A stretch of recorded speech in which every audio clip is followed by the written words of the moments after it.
السلام عليكم ورحمة الله وبركاته. بسم الله الرحمن الرحيم. الحمد لله رب العالمين والصلاة والسلام على أشرف الأنبياء والمرسلين نبينا وإمامنا وقدوتنا وحبيبنا محمد وعلى آله وأصحابه أجمعين. أما بعد. সম্মানিত দর্শক মণ্ডলী, আজকে আমরা একটি গুরুত্বপূর্ণ বিষয়ে আলোচনা শুনব, যে আলোচনার শিরোনাম আরবিতে ইহফাজিল্লাহ ইয়াহফাজক, অর্থাৎ তুমি আল্লাহকে সংরক্ষণ করো, আল্লাহ তোমার রক্ষণাবেক্ষণ করবেন। বিষয়টি শিরোনাম দেখে আমাদের বুঝে আসার কথা যে একটু তাৎপর্যপূর্ণ। সম্মানিত দর্শক মণ্ডলী, একজন মানুষ পৃথিবীতে যে চাহিদাগুলো তার থাকে তার ভিতর অন্যতম নিরাপত্তার চাহিদা। নিরাপত্তার সাথে সে তার সার্বিক জীবন যাপন করতে চায়, এবং একজন মুসলমান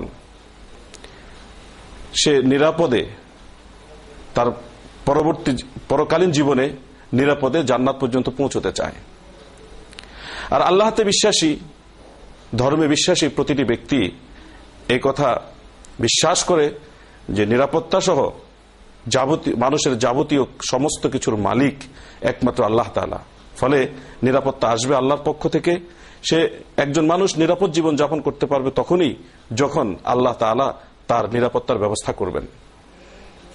সেদিক থেকে আজকের শিরোনামের সাথে আমরা যদি একটু পরিচিত হই, তা আমরা বুঝব যে এই শিরোনামটিতে বলা হয়েছে যে আল্লাহকে হেফাজত করো, সংরক্ষণ করো, আল্লাহ তোমার রক্ষণাবেক্ষণ করবেন।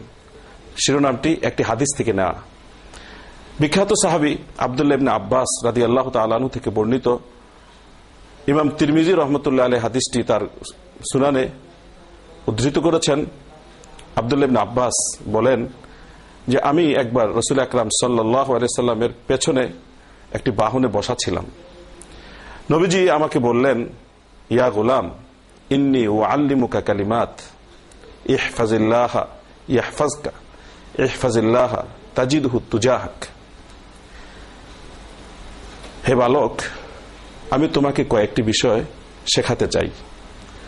তুমি আল্লাহকে সংরক্ষণ করো, আল্লাহ তোমাকে রক্ষণাবেক্ষণ করবেন। আল্লাহ সংরক্ষণ করো, তুমি সর্বদা আল্লাহকে তোমার সামনে পাবে। হাদিস বিশারদগণ এই বাক্যটির ব্যাখ্যা করতে গিয়ে বলেছেন, আল্লাহকে সংরক্ষণ করা এটি কোনো মানুষের পক্ষে তো সম্ভব নয়। তবে তার কি অর্থ? অর্থ হচ্ছে এই, আল্লাহ যে বিধিবিধান আরোপ করেছেন, যে শরীয়ত মানুষকে দিয়েছেন, সে শরীয়ী বিধিবিধানগুলো, আল্লাহর নিষেধ আদেশগুলো বাস্তবায়ন করার নাম হচ্ছে আল্লাহকে সংরক্ষণ করা। যদি কোনো মানুষ সার্থকভাবে আল্লাহ তাআলার আরোপিত বিধান ঐকান্তিক চেষ্টার সাথে, আন্তরিকতা এবং নিষ্ঠার সাথে পালন করতে সক্ষম হয়, আল্লাহ তাআলা তার যাবতীয় নিরাপত্তার বন্দোবস্ত করে দেন। এই নিরাপত্তাটি পৃথিবীর ক্ষেত্রে যেমনিভাবে প্রযোজ্য, পরকালীন জীবনের প্রতিটি ক্ষেত্রেও প্রযোজ্য।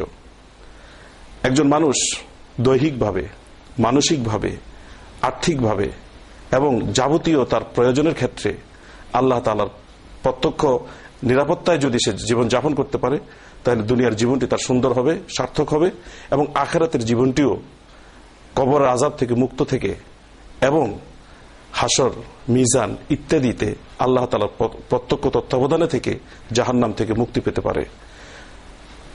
আল্লাহ তাআলা কোরআনে বলেন, আল্লাযীনা আমানু ওয়া লাম ইয়ালবিসু ঈমানাহুম বিযুলম উলাইকা লাহুমুল আমন ওয়া হুম মুহতাদুন। যারা ঈমান আনলো এবং স্বীয় ঈমানকে, বিশ্বাসকে শিরকের সাথে মিশ্রিত করে নষ্ট করল না, তাদের জন্য রয়েছে নিরাপত্তা এবং তারাই সুপথগামী। নবী আকরাম সাল্লাল্লাহু আলাইহি সাল্লাম হাদিসে বলেন, মান হাফিজা মা বাইনা লাহইহি ওয়া মা বাইনা রিজলাইহি আদমান লাহুল জান্নাহ। যে তার দুই চোয়ালের মধ্যবর্তী অঙ্গ জিহ্বা এবং দুই উরুর মধ্যবর্তী অঙ্গ লজ্জাস্থান সংরক্ষণ করতে পারবে এবং বৈধ পথে তাকে ব্যবহার করবে, অবৈধ পথ থেকে তাকে সংরক্ষণ করবে, আমি তার জান্নাতের নিশ্চয়তা দিতে পারি। সেই হিসেবে এই দুই আয়াত এবং হাদিস আমাদেরকে প্রত্যক্ষভাবে দিক নির্দেশনা দেয় যদি কোনো ব্যক্তি ঈমান এবং নেক আমলের উপরে থাকতে পারে এবং তাকওয়া ভিত্তিক জীবন যাপন করতে সক্ষম হয়, আল্লাহর আদেশ নিষেধগুলো সে সুন্দরভাবে শতভাগ উজাড় করে আন্তরিক ও নিষ্ঠার সাথে পালন করতে সক্ষম হয়, তাহলে আল্লাহ তাকে নিরাপত্তা দিবেন।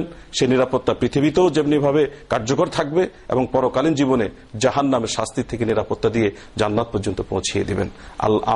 আল্লাহ আমাদের সকলকে আল্লাহ তাআলা যাবতীয় বিধিবিধান পালন করার মাধ্যমে এই হাদিসের অন্তর্ভুক্ত হওয়ার তৌফিক দান করুন।